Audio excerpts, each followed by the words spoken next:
Let's bring in public affairs analyst Dr. Jide Johnson. He joins me on the news for more perspective on this. Good to have you join us. It's a pleasure to be with you, and good day to our viewers all over the world. Thank you for having me.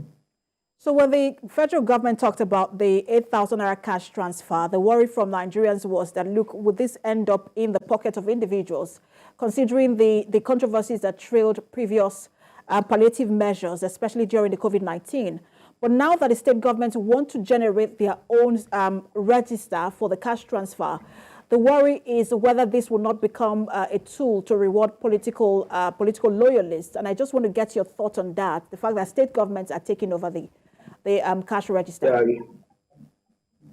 The experiences people have had in the past with the intention of government to ensure that succor is provided where there are painful decisions that are taken in order to revamp and revive the economy have shown that people do not trust whatever government wants to come out with because of the skepticism and the bad experiences they have in the past.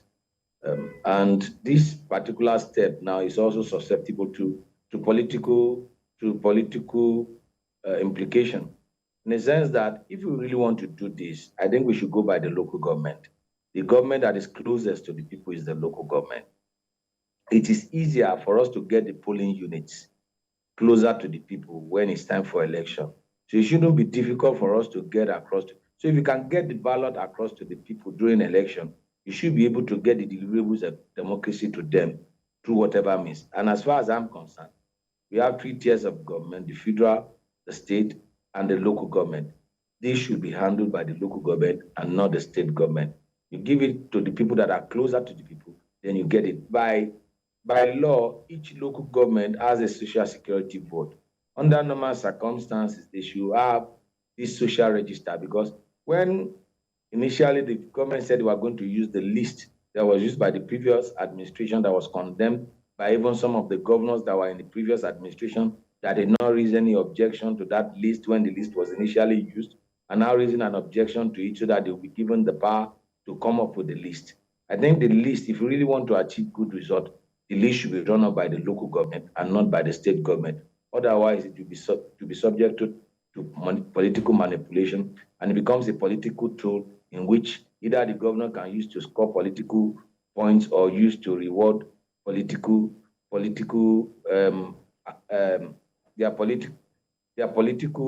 apologists, other than the real people that actually needed this palliative.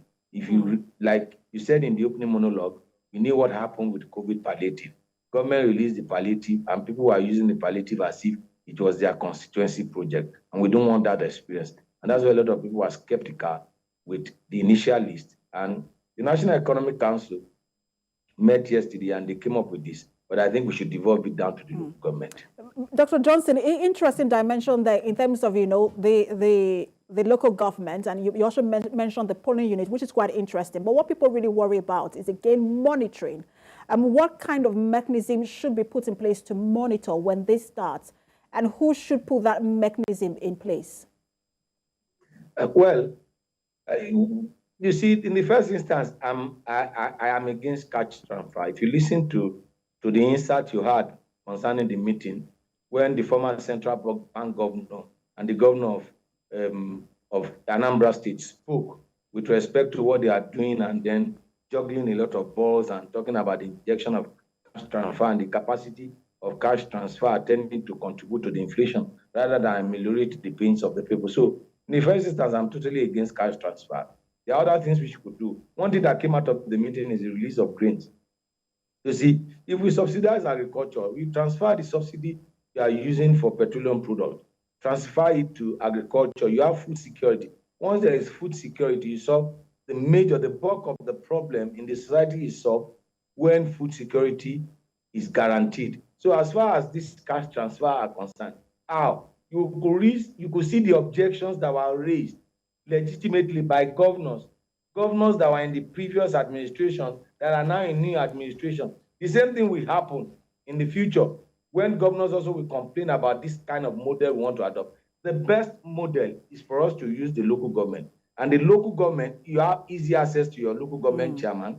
You can easily access your local government chairman, compared to the governor, or compared to the commissioners, or compared to the ministers who are far away from the people. And I've said it is very simple. In actual sense, if we really want to do it, the way and manner that we distribute ballot box within 4 or 5 hours that gets to every nook and cranny in Nigeria, it is possible for us also to distribute whatever palliative we want to distribute using the means through which we get ballot papers and ballot boxes, get into those communities to distribute deliverables of democracy. But when it comes interesting to dimension there, Dr. Johnson.